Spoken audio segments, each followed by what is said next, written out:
विद्यारंभे विवाहे च प्रवेशे संग्रामे संकटे चैव विघ्नस्य न जायते शुक्लाम्बरधरं देवं शशिवर्णं चतुर्भुजं प्रसन्नं वदनं ध्यायेत् सर्वविघ्नोपशान्ते अभिजित्यार्थसिद्ध्यर्थं पूजितो यः सुरासुरे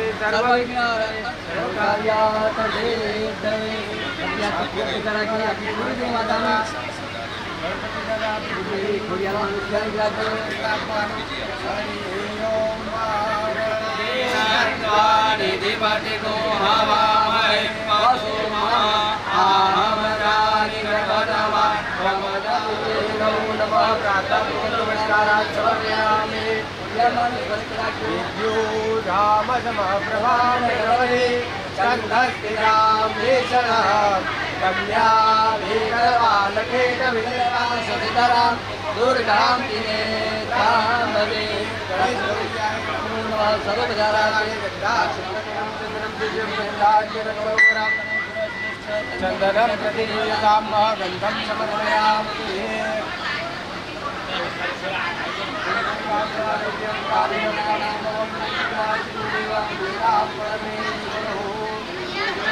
नारायणाय नमो नमः गन्धं समर्पयामि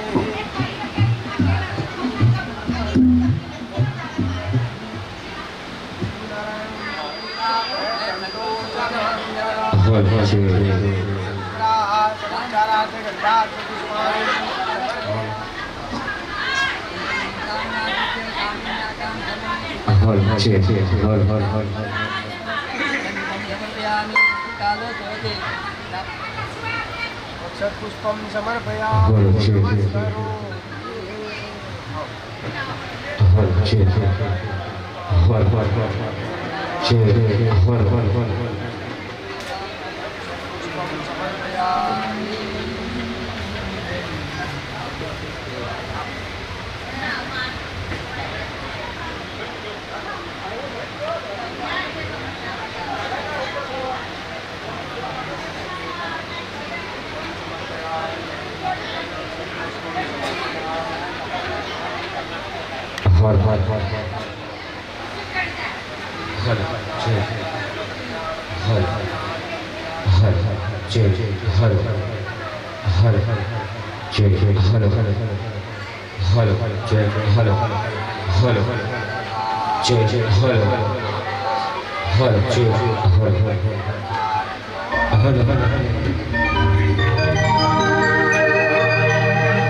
सूर्यकोटि समहर्षि सर्वदा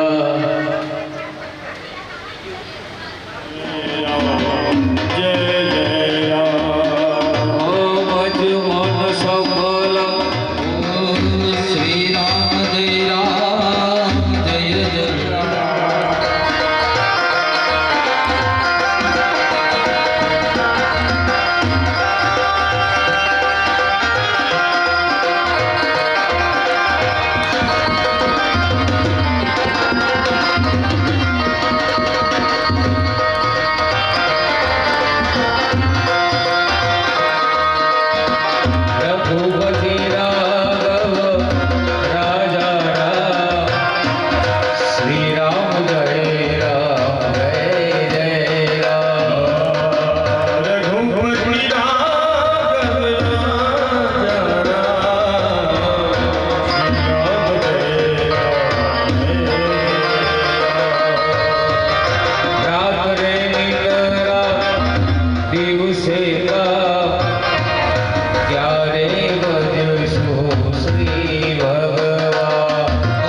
પોષનારા તમારી દૂધ લાગી.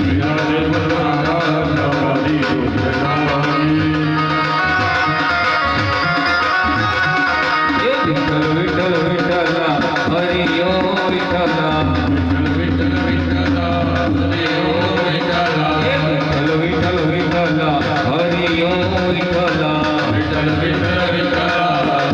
ઓમ વિઠ્ઠલા. એ કોને કોને દીઠેલા હરિ ઓમ વિઠ્ઠલા.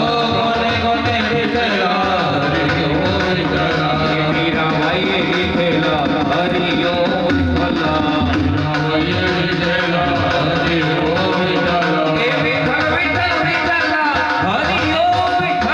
વિઠ્ઠલ વિઠ્ઠલ વિઠ્ઠલા હરિ ઓમ વિઠ્ઠલા. એ કોને કોને દીઠેલા હરિ ઓમ વિઠ્ઠલા. એ રસૈયાએ દીઠેલા હરિ ઓમ વિઠ્ઠલા. એ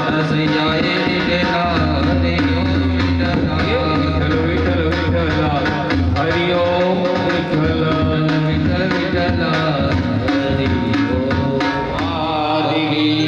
પ્રેમ છે બોલો નમો પાર્વતી પદે. હર હર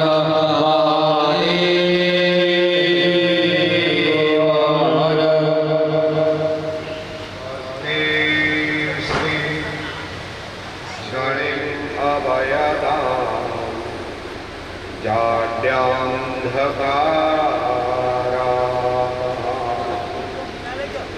હસ્તે સ્ફટિકમાલિકાં વિદધતે પદ્મા વસુદેવસુतं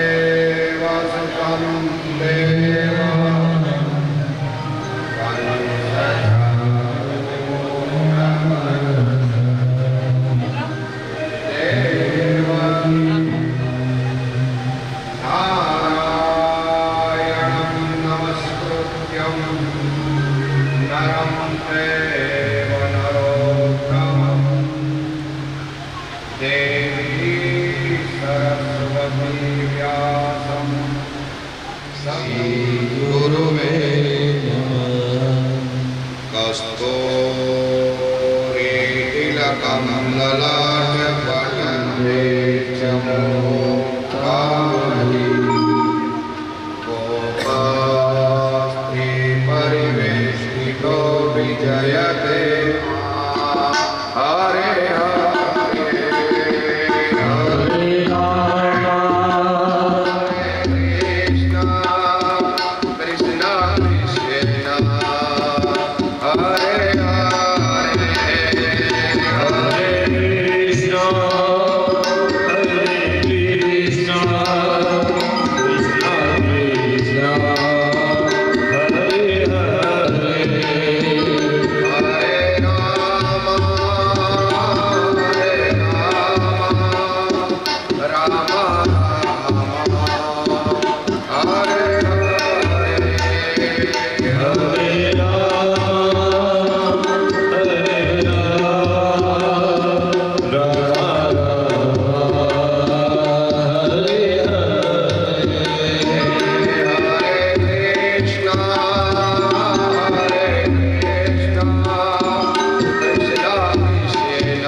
Rama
બેસી જાય. તમારે તો બેઠા બેઠા સાંભળવાનું છે, તો જય તો બોલો. જય દ્વારિકાધીશ.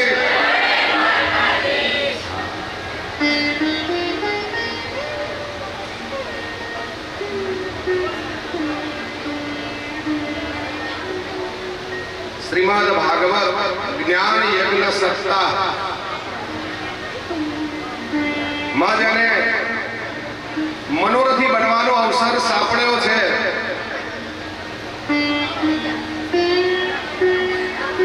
એવા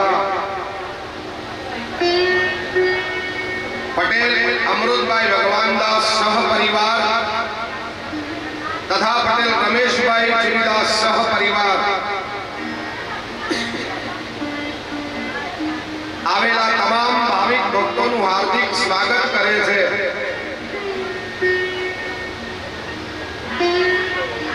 અને આ સરસ મજાનો આ શ્રીમદ ભાગવત જ્ઞાન યજ્ઞ સપ્તાહનો અહીંયા પ્રારંભ કરાવ્યો છે. અને જે આવ્યા હોય નવા એમને પણ કહેવામાં આવે છે કે આ ભજન સાથે અહીંયા ભોજનની પણ વ્યવસ્થા કરવામાં આવી છે. વાલા ભક્તો,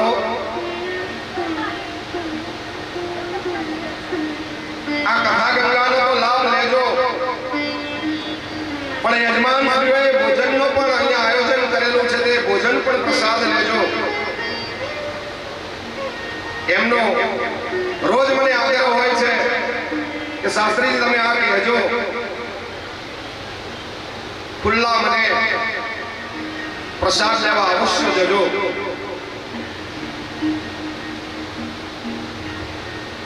આજે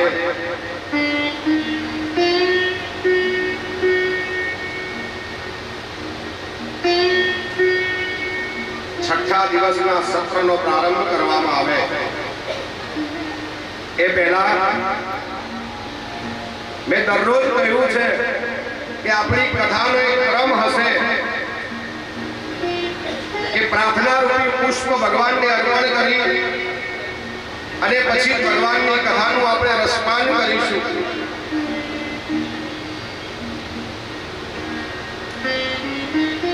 એ પ્રાર્થના રૂપી પુષ્પ એટલે દામોદર સ્તોત્ર.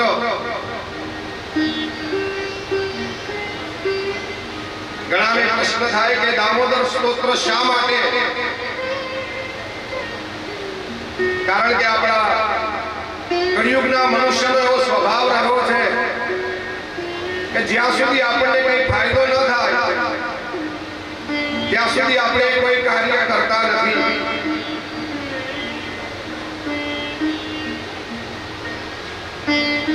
તો વાલા ભક્તો, આજે કહું કે ભગવાન પાસે ફાયદો માંગવાની કરતા સ્વયં ભગવાનને જ માંગવા જોઈએ, જેથી જીવનમાં બીજું કશું કરવાનું રહે નહીં. આ દામોદર સ્તોત્રનું એટલું બધું મહત્વ છે. અહીંયા તમે 7 દિવસની કથાનું રસપાન કરશો તો કાલે અહીંથી કથા વિરામ થશે. તમારે કંઈક નિયમ તો લેવો પડશે વાલા ભક્તો. અને કાલે આપણે ગઈકાલે કથામાં જોયું, જો ભગવાન જેવા ભગવાન 5 નિયમો રાખતા હોય તો આપણે તો મનુષ્ય છીએ, આપણે કેમ નિયમ ન લઈ શકીએ? અને જીવનની અંદર જો વાલા ભક્તો કોઈ નિયમ નહીં લીધો હોય ને તો તમારું જીવન બ્રેક વગરની ગાડી જેવું બની જશે. ગમે ત્યાં ભટકાઈ જાય, કોઈ નક્કી નહીં. તો કંઈક નિયમ લેજો વાલા. તો આવો આપણે દામોદર સ્તોત્રનો પાઠ કરીએ. ધરારવિંદે ન પદારવિંદમ મુખારવિંદે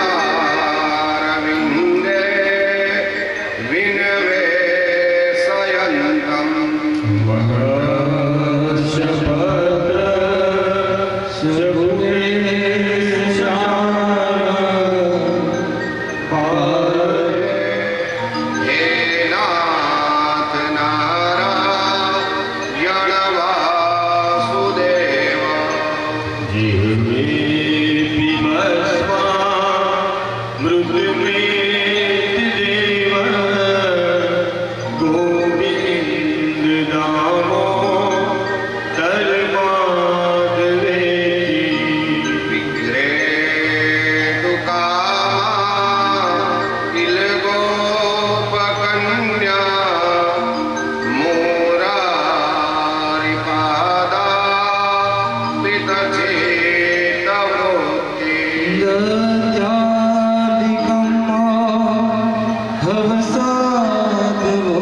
એવું કહેવાય છે કે શ્રીજી આવો તે રંગ મને શીતલ ગાવ્યો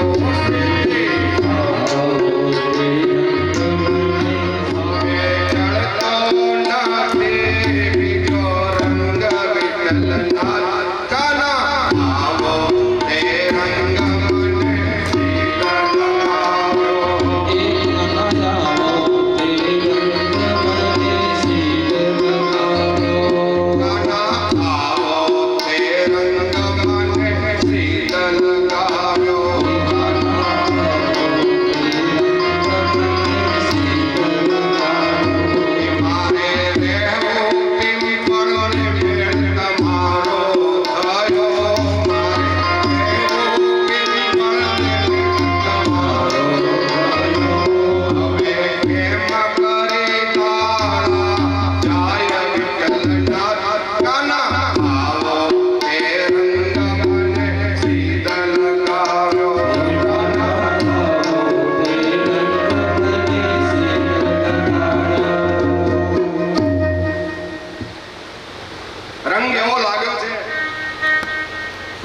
ભગવાનની કૃપા હોય તો જ થઈ શકે. આવા સારા કાર્યોની અંદર ભગવાનની કૃપા અને દાન પુણ્ય કરવું એ ખૂબ જરૂરી છે. કારણ ભગવાન કોઈનો ભાર રાખતો નથી ભાઈ. કોઈનો ભાર ન રાખે મુરારી, વ્યાજ સહિત પાછું આપે વરમાળી. અહીંયા આયોજન પાછળ જે પણ લક્ષ્મી વપરાઈ હશે, વાલા ભક્તોએ શબ્દ વાપર્યો છે લક્ષ્મી. પૈસા ઘણા બધા પાસે હોય,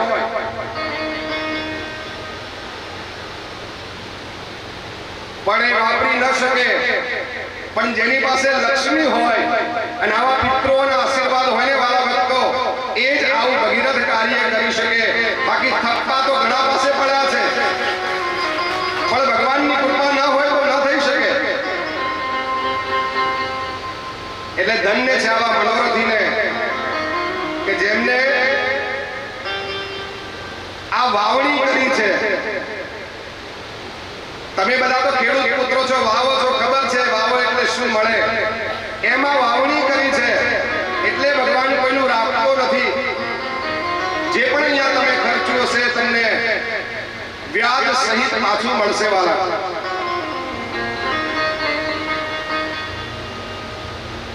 ગઈકાલે આપણે ગોવર્ધન પર્વની કથા કરી.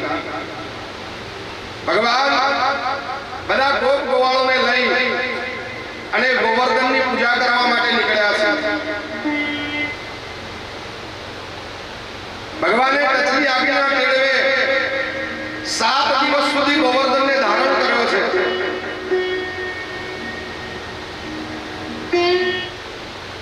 ભગવાને પ્રકૃતિની પૂજા કરવાનું મહત્વ સમજાવ્યું છે. 7 દિવસ ભગવાને ગોવર્ધનને તોડી રાખ્યો છે.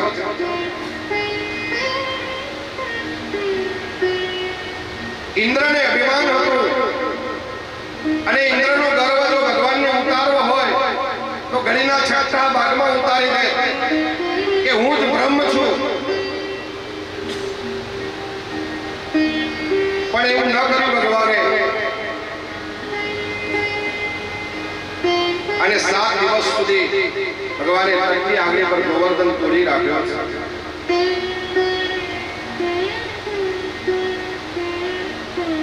આ આધ્યાત્મિક અર્થમાં ભગવાને સમાજને સંદેશો આપ્યો છે કે આ શરીર એ પણ ગોવર્ધન પર્વત છે અને ભગવાન એને ટકાવી રાખે છે વાલા.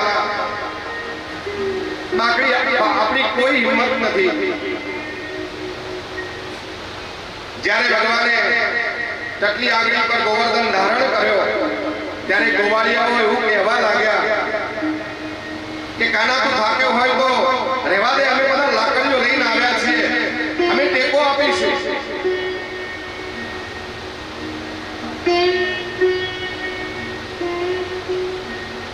ભગવાને કહ્યું હા. એમ કહીને સેજ ટકલી આગળ નીચી કરી છે. ગોવાળિયાઓ લાકડીનો ટેકો આપવા ગયા. ગોવર્ધન નમ્યો છે.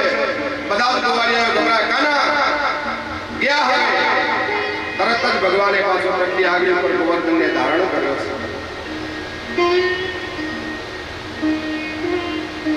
આ શરીર એ પણ ગોવર્ધન પર્વત છે. એમાંથી સહેજ પણ શક્તિ ઓછી થઈ તો એ ગોવર્ધન પર્વત પડે. જેમ નમ્યો એમ શરીર પણ પડે. તો આ શરીરને પણ ધારણ કરનાર એ ભગવાન પોતે જ છે.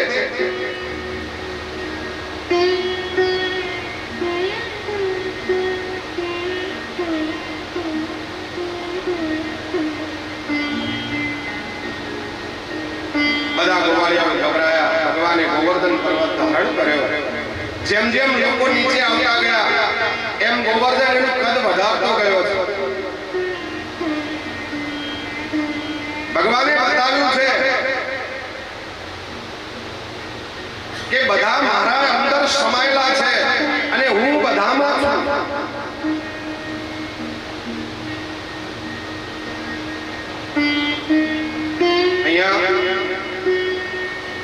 ગોવર્ધન પર્વત જ્યારે ધારણ કર્યો ત્યારે બરસાનામાં બધા લોકો એવું કહેવા માંડ્યા કે આ ગોવર્ધન પર્વત તો અમારી રાધાએ ધારણ કર્યો છે, કારણ કે ભગવાનનું ડાબું અંગ એટલે રાધાજી છે. ભગવાનને ખબર પડી કે અહીંયા વળ હું લઉં અને માલ બીજા ખાય, હવે અમને બતાવવું તો પડશે. ભગવાને તેણે ઘસેલી વાંસળી લીધી છે અને ગોવર્ધનને કહ્યું, મારી ટચલી આગળથી એક વેદ જેટલો ઊંચો થઈ જા, નહીં તો તને મારી વાંસળીનો સમ છે. અને ભગવાને પગની આંટી મારી અને વાંસળી અધરાભિત કરી અને વેણુ વગાડી છે. ગોવર્ધન વગર ટેકાએ ઉભો રહ્યો છે. ત્યારે આ બરસાના વાળાને એમ થયું કે ખરેખર એમનું અભિમાન ભગવાને ઉતારી દીધું છે. ગોવર્ધન પર્વત નિરાધાર ઉભો રહ્યો છે.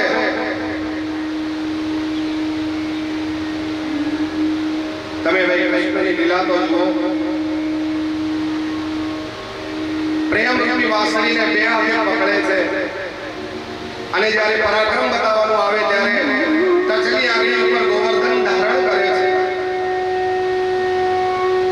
શું આ કૃષ્ણની લીલાઓ છે?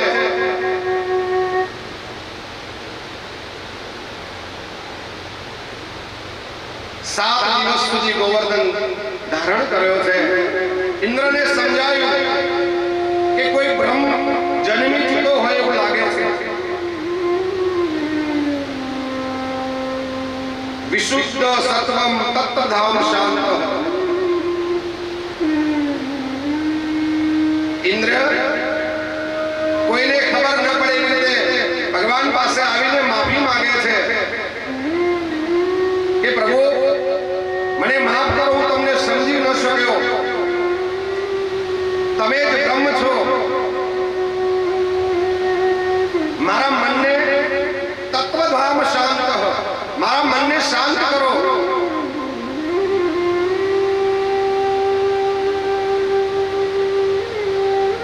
ભગવાને ઇન્દ્રને કહ્યું છે, ઇન્દ્ર સત્તા મળે ને તો સત્તાનું અભિમાન કદાપી ન કરવું. સત્તા મળે તો એનો સદુપયોગ કરવો. વાલા બાળકો, આ કથા પણ આપણને શીખવાડે છે કે કદાચ તમારી પાસે કોઈ સત્તા હોય, તમારો સમય સારો હોય, તો વાલા તમારાથી થાય તો લોકોના કામ કરજો.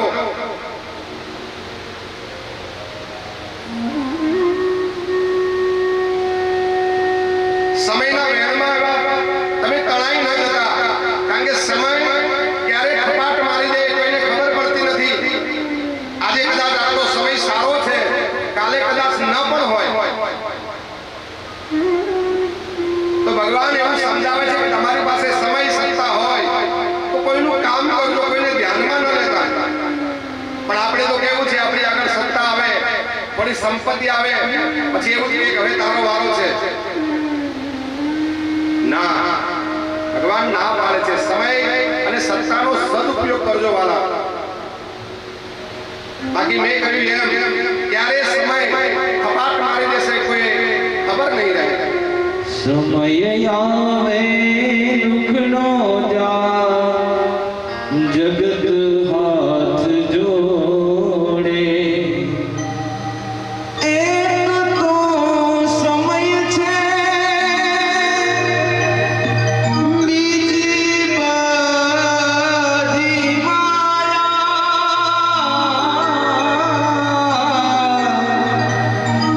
એક તો સમય છે,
ધનુષ્ય વહી પાડતા.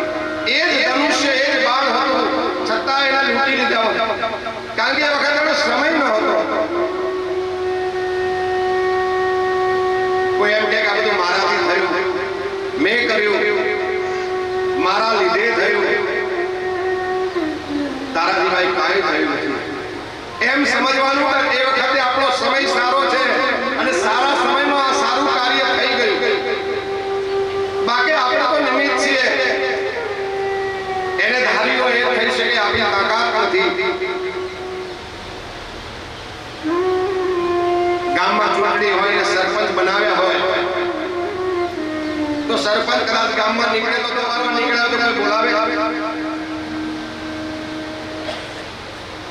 કેમ? એનો સમય હતો ત્યારે બધા બોલાવતા હતા. સમય નથી.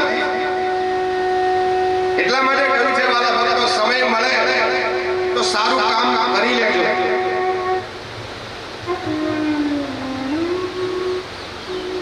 એવું નથી કે સમય મળે અને સારા કામમાં માત્ર દાન જ કરવા. દાન તો તમારી શરીરની સંપત્તિ હોય તો કરજો, પણ સમય મળે ને તો કોઈનું કલ્યાણ કરજો, કોઈના કામમાં આવજો, કોઈને દુઃખ ન પહોંચાડતા. અને ગુજરાતી ભાષામાં કહું ને તો વાલા કોઈને નડતા નહીં. બસ આટલું કરશો ને તો એ મારો ઠાકોરજી રાજી રહેશે.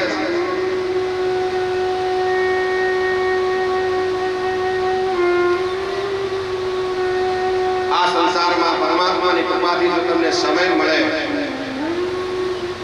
તો લોકોનું ધ્યાન રાખજો, કોઈને ધ્યાનમાં ન લેતા. આપણને નિમિત્ત બનાવ્યા છે. 7 દિવસ ભગવાને તોડી રાખ્યો.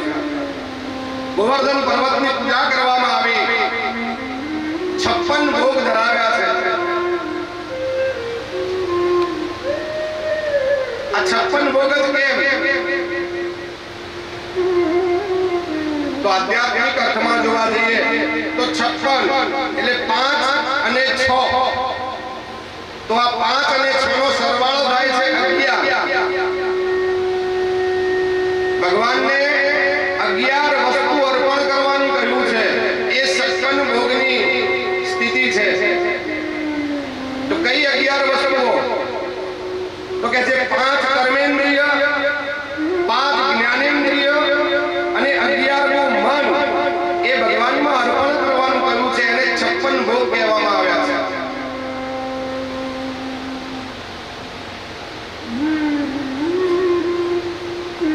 બીજી બાજુ દિવસના 8 પહોર એટલે યશોદાજી ભગવાનને 8 વખત ભોગ ધરાવતા.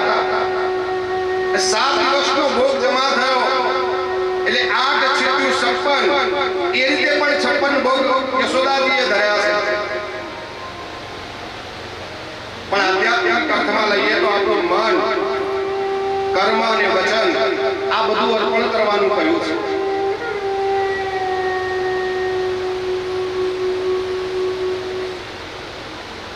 એટલે ભગવાન ગોવર્ધનની કથા બતાવી.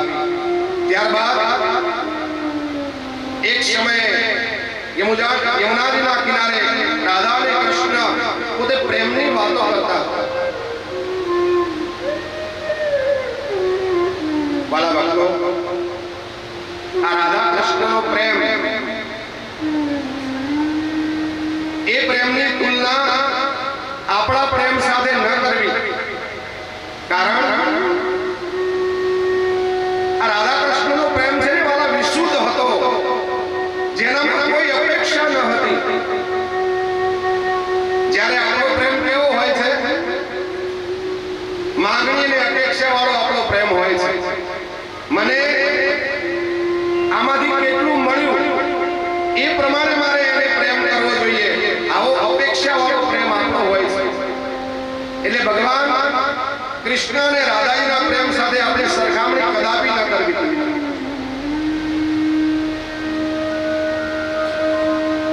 મહાપુરુષો તો એવું કહે છે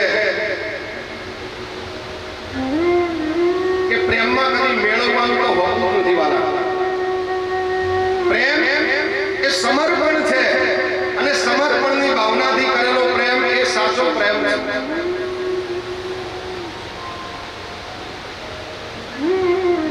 આપણે કોઈ સામી વ્યક્તિને પ્રેમ કરીએ ને પ્રેમની અંદર જો અપેક્ષાઓ હોય, માંગણીઓ હોય તો એ સાચો પ્રેમ નથી. વિશુદ્ધ પ્રેમ હોવો જોઈએ. પણ આપણે કેવું કરીએ કે આપણે જેને પ્રેમ કરીએ અને પ્રેમ હોય ને ત્યાં સુધી એનામાં એક પણ દુર્ગુણ દેખાતો નથી. અને કઈ વાંધો વચકો પડે અને જુદા પડીએ ને એટલે એનામાં એક ગુણ દેખાતો નથી. આવો સ્વાર્થ વાળો આપણો પ્રેમ છે વાલા. પ્રેમ તમે ચાહે ભગવાન સાથે કરો. પ્રેમના ઘણા બધા પ્રકાર છે. તમે તમારા માતા પિતાને કરો, તમારા ભાઈ બહેન સાથેનો પ્રેમ હોય, અરે તમારા મિત્રો સાથેનો પ્રેમ હોય, કે કદાચ તમારી પ્રેમિકા સાથેનો પ્રેમ હોય. પણ પ્રેમ હંમેશા સમર્પણની ભાવના રાખે છે. એ માગણી કે અપેક્ષાની ભાવના રાખતો નથી. વૃંદાવનની વાટે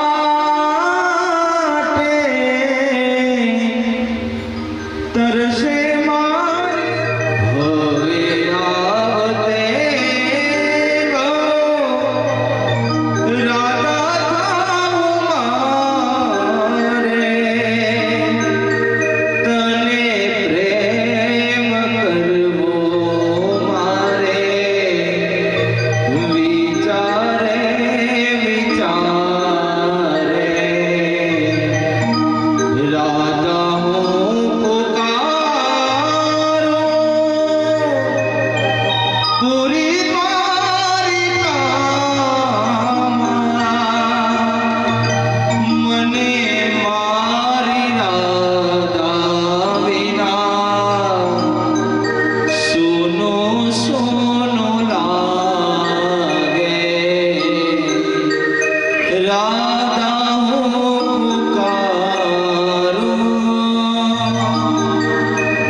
પ્રેમ એ બતાવવાનું સાધન નથી.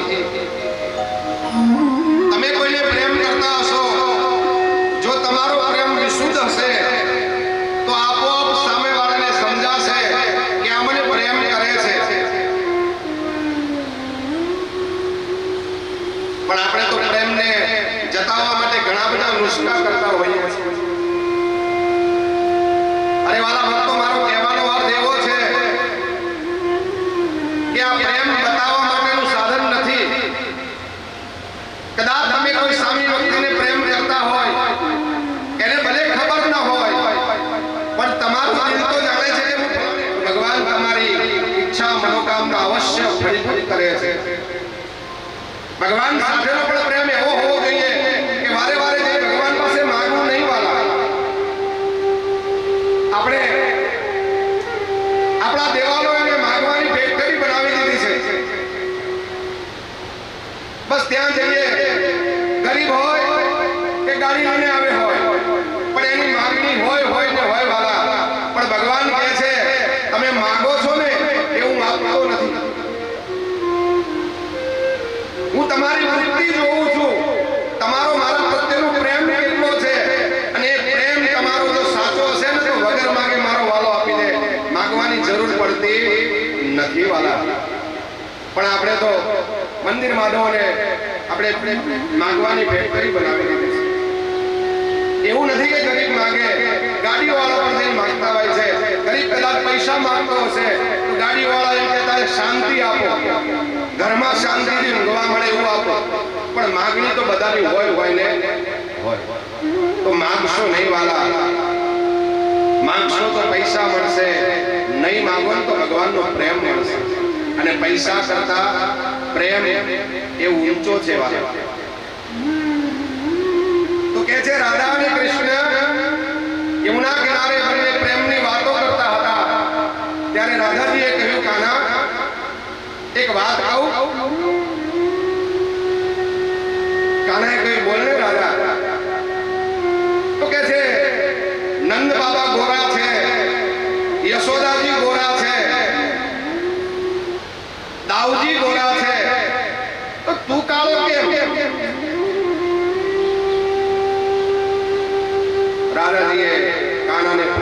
પૂછ્યો છે કે રાધાજી પૂછે એક વાર કૃષ્ણ તમે કેમ થયા કાળા? રાધાજી પૂછે છે વાત કાના તમે કેમ થયા કાળા? રાધાજી પૂછે છે વાત કાના તમે કેમ થયા કાળા? કાના બધા રૂપાળા છે ને કાળો તું કેમ છે? ત્યારે કાના કે રાધા તારે જાણવું છે હું કેમ કાળો છું? ભગવાન શું કહે છે? ગોપી જનોના નયનો મવાસ છે. ગોપીજનોના નયનો વાસ છે. જનોના નયનો મવાસ છે. ગોપીજનોના નયનો વાસ છે. કાજળનો લાગ્યો છે આ રાધાએ કેમ થયા કાળા? આવે કાજલનો લાગ્યો યમને રંગ રાધાજી અમે મગના કાળા. રાધા હું કાળો એમ છું કે બધી ગોપીઓ છે ને મને એમની આંખોમાં રાધાજીએ કહ્યું કૃષ્ણ હવે એક કામ કરો મને રાસ રમાડો ને. જ્યાં સુધી ભાઈ આપણી તન્મયતા ઉત્પન્ન ન થાય અંદર ત્યાં સુધી ભગવાન રાસ રમાડતા નથી. આપણામાં રાસ રમવાની પ્રબળ ઈચ્છા હોવી જોઈએ, ઝંઝના હોવી જોઈએ. ભગવાન કહે રાધાની થોડી રાહ જુઓ, હું તમને અવશ્ય રાસ રમાડીશ. શરદ પૂનમની જ્યારે રાત આવશે ત્યારે હું બધાને રાસ રમાડીશ. વિક્ષરંતુ મનચક્રે યોગ માયા ઉપાસિકા. શરદ પૂનમના રાત્રિના ભગવાન પોતે જંગલમાં ગયા છે. ભગવાને ઈચ્છા કરી કે લાવો આ રાધા અને ગોપીઓને હું રાસ રમાડી દઉં. અને વાલા ભક્તો ભગવાન એવું પણ કહે છે કે તમે પોતાના સંતાનોના લગ્નમાં તો તમે એટલું નાચશો એની નોંધ હું નહીં લઉં, પણ જ્યારે મારા રાસમાં અને મારા આ શ્રીમદ ભાગવત કથાની અંદર જો તમે નાચશો ને તો તમને 84 લાખની યોનિમાંથી બચાવી દઈશ એવું ભગવાને કહેલું છે. વાલા એવો આ મહારાસ છે, દિવ્ય રાસ કહેવા જેને આવે, અલૌકિક રાસ કહેવામાં આવે. ભગવાને જંગલમાં જઈ વેણુ વગાડી છે.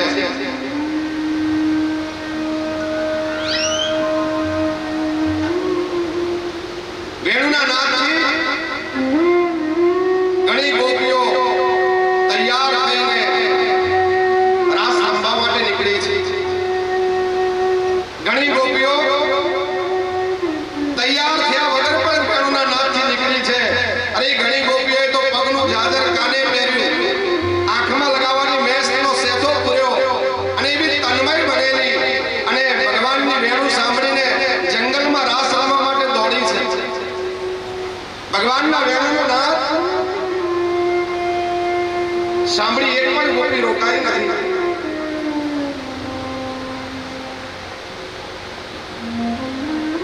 જ્યારે બધી ગોપીઓ ત્યાં પધારે છે ભગવાન દરેક ગોપીઓનું સ્વાગત કરે છે. સ્વાગતમ ભો મહાભાગા પ્રિયમ ક્રીમ કરવાવત વ્રજશ્યામ કયમ કશ્ચિત વ્રતાગવમ કારણમ. જો હવે આ કૃષ્ણને તમે સમજો નહીં એવો આ કૃષ્ણ છે. પહેલા બધાને બોલાવ્યા છે, ઓ સ્વાગતમ ભો મહાભાગા, બધાનું સ્વાગત કર્યું છે. આવો હું તમારું સ્વાગત કરું છું.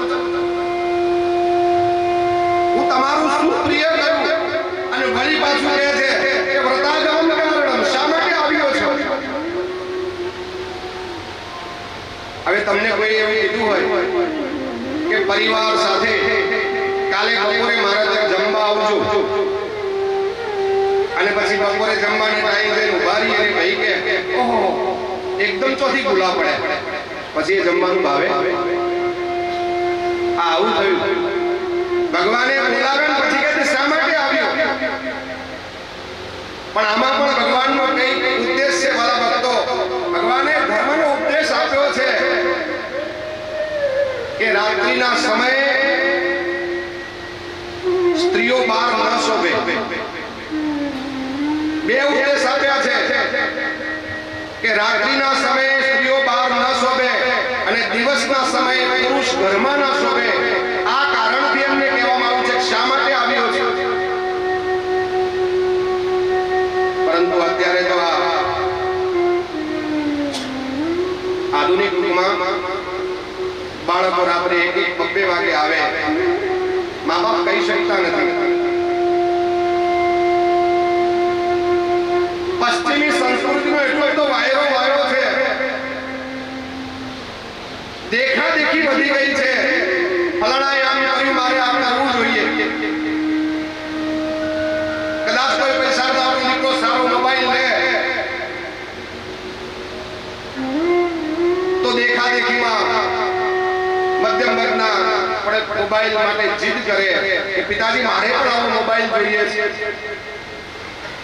કદાચ પિતાની સંપદા ન હોય, તાકાત ન હોય, કઈ આગુ પાછું કરીને મોબાઈલ લાવી આપે, જીદ કરે છે. અને એ જ મોબાઈલ લાયા પછી કઈ આવનું કારણ રંધાય અને મા બાપને ખૂણામાં બેસીને રોવાનો વારો આવે. સાહેબ, આવી સંસ્કૃતિ આપણી રહી ગઈ છે.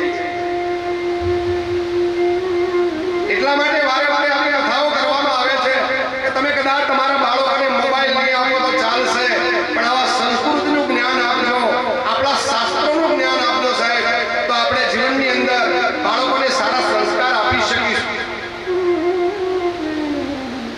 બાકી દેખા દેખીમાં અત્યારે બધા એટલા બધા તણાવમાં મંડ્યા છે અને પછી દુઃખ આવીને ઊભું રહે.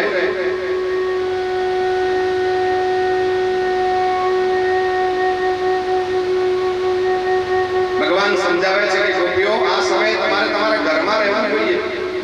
તમારા સાસુ સસરા, તમારા પતિ, તમારા બાળકો સાથે રહેવું જોઈએ. એ શા માટે આવ્યો છો?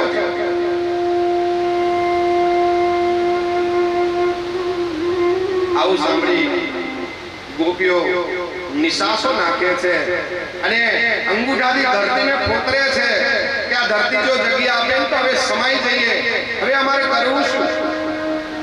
અડધી રાતે અમે અહીંયા જંગલમાં આવ્યા છીએ અને એ કૃષ્ણ માટે આવ્યા છે અને કૃષ્ણ ના પાડે છે.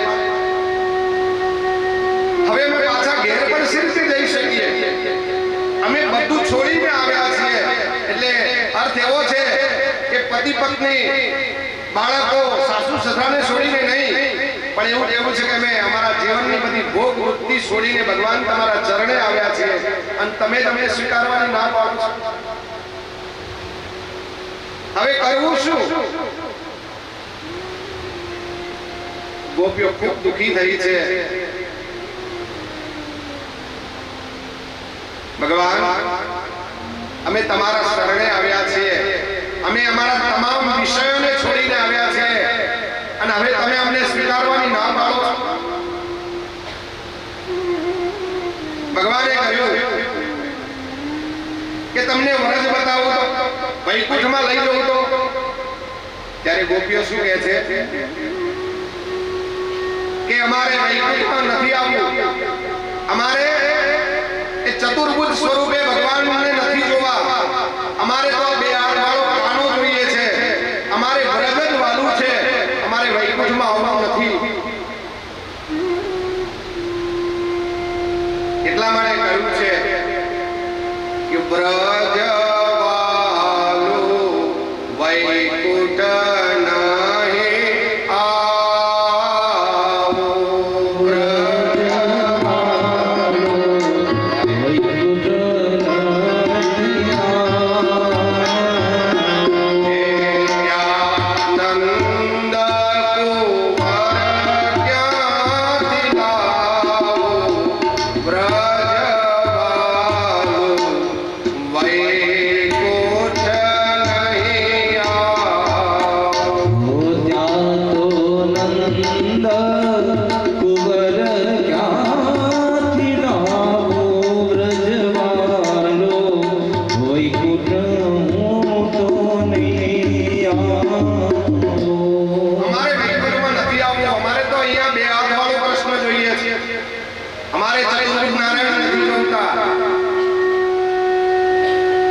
વૈકુંઠમાં નથી આવતું.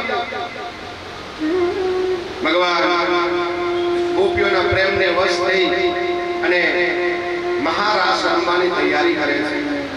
દરેકને રાસ રમાડે છે અને 3 પ્રકારનો રાસ રમાડ્યો છે.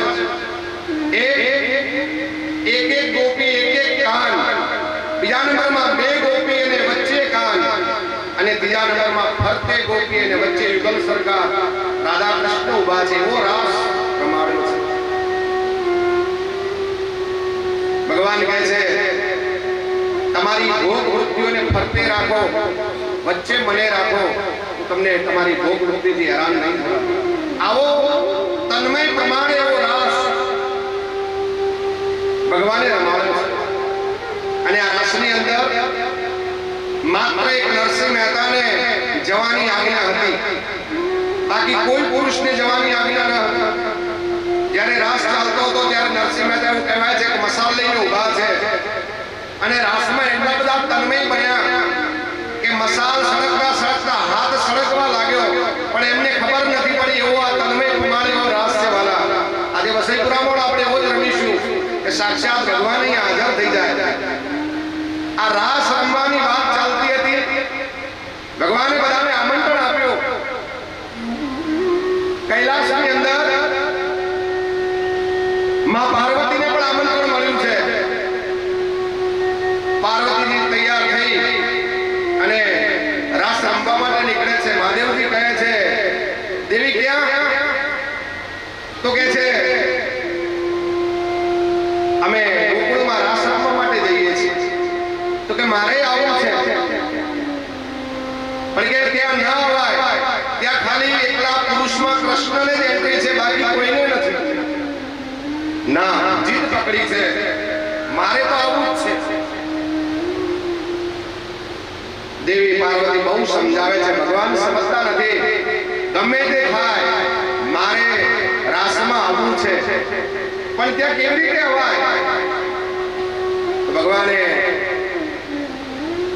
શું કહ્યું? કશો વાંધો નહીં, મને સાડી પહેરાવી દો, પણ મારે તો આવવું જ છે. હવે વિચાર કરો, મહાદેવની હાઈટ 6-6.5 ફૂટની હાઈટ હોય, ઉપર આવડો મોટો અંગોળો હોય અને સાડી પહેરી હશે, તો કલ્પના કરો કેવા લાગતા હશે. પાછા ઘરેણા તો ખરા, બાજુબંધમાં નાગણીઓ, ગળામાં નાગ, આ તો બધું ખરું. ભગવાન કહે છે મને સાડી પહેરાવી અને લઈ જાઓ, ભલે મારે પણ રાસમાં તો આવવું છે. એસા સજા